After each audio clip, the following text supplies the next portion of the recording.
Los geht's. Ich bin Lindsey. Ich zieh an, was ich will, sag, was ich will, und zwar 24/7, 365 Tage im Jahr. Ich weiß, das ist krass, aber ich habe keine Zeit für halbe Sachen. J'aime le fromage blanc. Die Besten werden die Ersten sein, richtig? Vortau! Das wird das beste Jahr aller Zeiten. Yeah. Und absolut nichts kann mich aufhalten. Alles klar!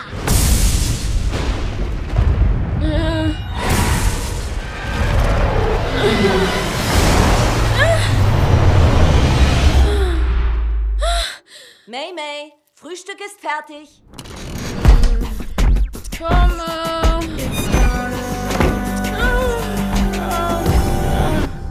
It's gonna be me.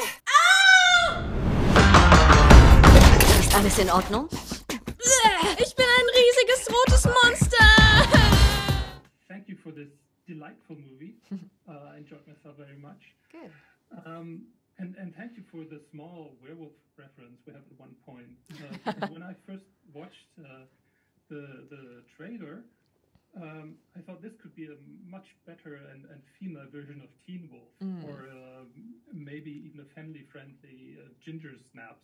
Oh yeah, And Ginger I Snaps. must say, I was not disappointed, although the blood thankfully was replaced by a lot of cute red fur. Yes. Domee, was that part of the inspiration for Turning Red? Part of your background? Like Teen Wolf and stuff, like those movies, you mean? Yeah. Yeah. Oh, yeah. I think I wanted to like do a play on those like teenage movies that have to do with transformation. I love the idea of transformation, like magical transformation, as a metaphor for puberty, and I just really wanted to have fun with that concept for Turning Red.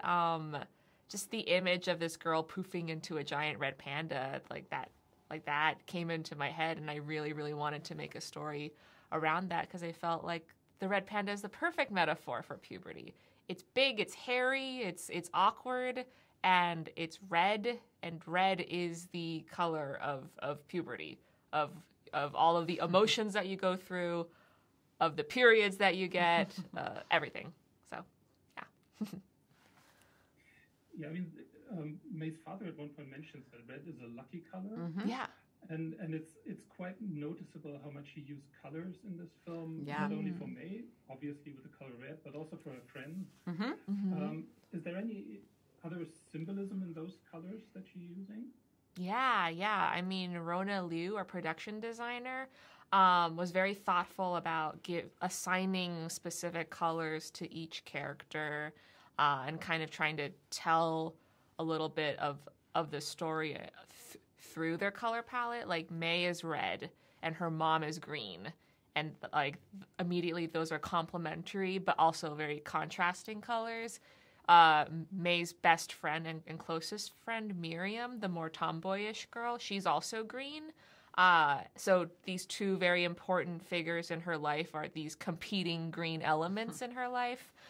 When you first see May in her bedroom doing her homework, her bedroom is green. So we're kind of subtly using that, like using color as a way to show that her mom is still kind of Ever present in her life.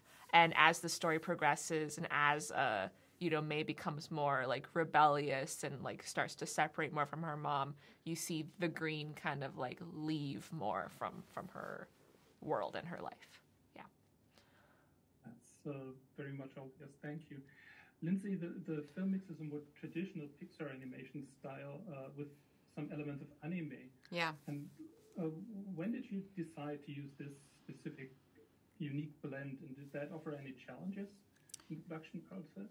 Yeah, it was always something that Domee was wanting to explore. I think, from the beginning there was a real desire to be stylized. And what was cool about that was that, I think there's certainly versions of movies where, you see just the animation stylized, or you just see the character, design maybe a little stylized.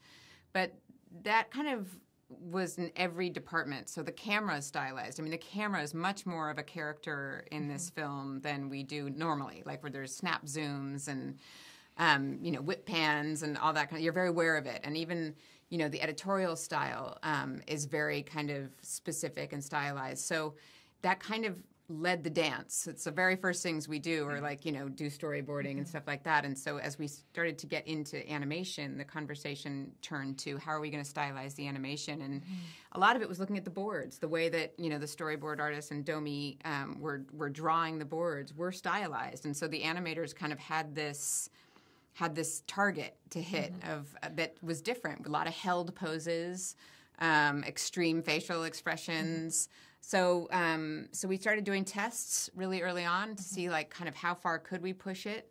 We brought Pete Docter in because he's obviously our head of creative at the studio and is also a fan of stylization himself. So he was a great kind of sounding board to go like, what do you think? Would this work? And he would give us like, well, here's what I'm worried about, but I like what you're doing here. And so we kind of landed on this kind of pushed animation style that feels different for Pixar, but everybody seemed really excited about it.